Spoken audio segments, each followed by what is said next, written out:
Estoy harta de explicar por qué el feminismo sigue siendo necesario. Una frase que, si quisiera atraer a un público hacia mi video, sería una forma bastante efectiva de comenzar. Estoy harta de explicar por qué el feminismo sigue siendo necesario. Pero, ¿qué significa realmente decir que el feminismo sigue siendo necesario? ¿Significa que todavía existen problemas que afectan principalmente a las mujeres? ¿O significa que el feminismo, como movimiento político y social, sigue siendo indispensable para solucionar esos problemas? Porque no son exactamente la misma cosa. Hoy hablaremos de este video de la ranter Yakuneko Rants, en el cual presenta varias razones por las que, desde su perspectiva, el feminismo continúa siendo necesario. Así que vamos a revisar cada una de sus declaraciones y ver qué tan sólidas son. Veamos sus declaraciones. El feminismo es necesario porque todavía nos da miedo volver solas a casa. Empecemos con esta. ¿Es cierto que muchas mujeres sienten miedo al regresar solas a casa? Sí, la violencia y la inseguridad son problemas reales, y sería absurdo intentar negarlo. ONU Mujeres estima que aproximadamente 1 de cada 3 mujeres ha experimentado violencia física o sexual. Entonces, ¿dónde está el problema con esta afirmación? El problema aparece cuando utilizamos la existencia de un problema como prueba de que una ideología específica es necesaria. Porque pensemos un segundo. Si existe delincuencia, eso demuestra que necesitamos una ideología política concreta, no necesariamente. Podemos estar de acuerdo en que las calles deben ser más seguras, que las víctimas necesitan protección y que las autoridades deberían responder correctamente sin tener que compartir necesariamente todas las ideas del feminismo. Entonces, ¿el problema existe? Sí, demuestra por sí solo que el feminismo sea necesario, no necesariamente. Porque nos pagan menos por el mismo trabajo Y aquí llegamos a una de las afirmaciones que más contexto necesita. Nos pagan menos por el mismo trabajo. ¿Realmente significa que una empresa toma a un hombre y a una mujer que hacen exactamente el mismo trabajo, tienen la misma experiencia, las mismas horas, las mismas responsabilidades y, simplemente por ser mujer, decide pagarle menos? Porque si eso es lo que estamos afirmando, necesitamos demostrarlo. La brecha salarial de género existe. La Organización Internacional del Trabajo estima que las mujeres ganan, en promedio, alrededor de un 20% menos que los hombres. Pero aquí viene lo importante.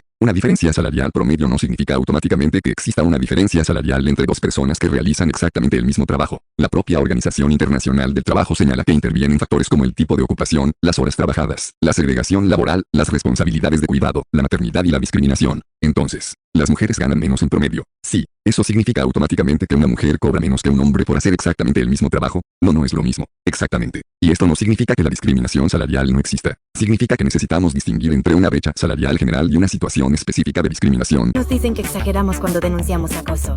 No. Aquí tenemos otro problema. Existen casos en los que una persona denuncia acoso y no es tomada en serio, por supuesto, y si una víctima es ignorada cuando denuncia una agresión, eso es un problema bastante serio. Pero nuevamente tenemos que preguntarnos, ¿esto demuestra que necesitamos el feminismo? ¿O demuestra que necesitamos mejores mecanismos para investigar las denuncias, proteger a las víctimas y castigar a quienes cometen delitos? Porque una cosa no necesariamente implica la otra. Podemos defender que las denuncias de acoso sean tomadas en serio sin aceptar automáticamente todas las ideas políticas asociadas al feminismo. Y esto también es importante por otra razón. Tomarse una denuncia en serio no significa asumir automáticamente que la persona acusada es culpable. Significa investigar. Significa escuchar a la víctima. Significa reunir pruebas. Y significa respetar también el debido proceso. No es odio a los hombres, es exigir lo básico. Esta frase me parece particularmente interesante. Porque, en principio, ¿quién estaría en contra de exigir lo básico? Vivir sin miedo. Tener igualdad ante la ley. Ser respetado. Poder rechazar una propuesta. No sufrir violencia. Prácticamente nadie debería tener un problema con eso. Pero aquí aparece otra pregunta. La defensa de estos principios pertenece exclusivamente al feminismo. No, la igualdad jurídica puede defenderse desde posiciones políticas completamente diferentes. Un liberal puede defenderla. Un conservador puede defenderla. Un socialista puede defenderla. Y una persona que simplemente crea en la igualdad ante la ley también puede defenderla.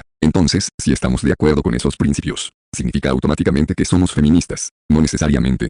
Vivir sin miedo, cobrar lo mismo, decidir sobre nuestro cuerpo, y que no es... Aquí tenemos varias afirmaciones diferentes metidas en una sola frase. Vivir sin miedo. Eso habla de seguridad. Cobrar lo mismo. Eso habla de igualdad laboral. Que nuestro no valga. Eso habla del consentimiento y del derecho a rechazar contacto o avances sexuales. Hasta aquí podemos identificar problemas bastante concretos. Pero después aparece, decidir sobre nuestro cuerpo. Y aquí el asunto se vuelve mucho más complejo. ¿Por qué? Decidir sobre qué exactamente. Sobre la ropa, sobre tratamientos médicos, sobre la reproducción, sobre el aborto. Dependiendo de lo que se esté hablando, entramos en debates legales y éticos completamente diferentes. Por eso una frase tan general necesita contexto. No podemos evaluar una afirmación si ni siquiera sabemos exactamente qué derecho estamos discutiendo. Una sociedad feminista no solo ayuda a las mujeres, ayuda a todos.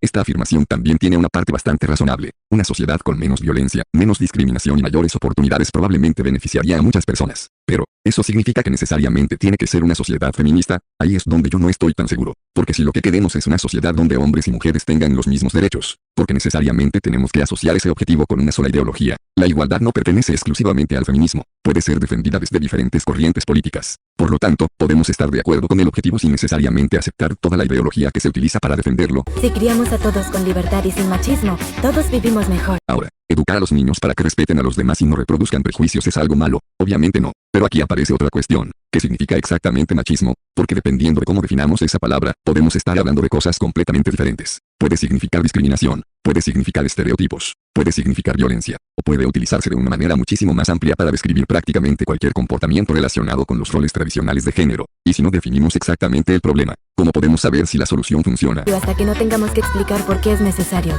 Espero que hayas Y finalmente llegamos a la conclusión del video. El feminismo es necesario hasta que no tengamos que explicar por qué es necesario. Y aquí creo que está la parte más interesante de todo el argumento, porque la existencia de problemas que afectan a las mujeres es real. Eso no está en discusión. El Banco Mundial, por ejemplo, continúa documentando desigualdades legales y económicas entre hombres y mujeres en diferentes países. Pero, la existencia de esos problemas demuestra automáticamente que el feminismo, como ideología, sea necesario, no de la misma manera que decir que el feminismo no es necesario tampoco demuestra que esos problemas hayan desaparecido. Entonces creo que deberíamos separar dos cosas. Una cosa es reconocer que todavía existen problemas de violencia, discriminación o desigualdad, y otra completamente diferente es determinar cuál es la mejor explicación para esos problemas y cuáles son las mejores soluciones. Porque, reconocer un problema significa automáticamente aceptar una ideología, no, y rechazar una ideología significa negar que el problema existe, tampoco. Y justamente ahí es donde creo que este video podría haber profundizado mucho más. Porque la discusión no debería ser simplemente, feminismo sí o feminismo no, la verdadera discusión debería ser, ¿qué problemas siguen existiendo? ¿Por qué existen? ¿Qué soluciones funcionan? Y, ¿realmente necesitamos una sola ideología para responder a todas esas preguntas? Esa ya es una discusión bastante más complicada.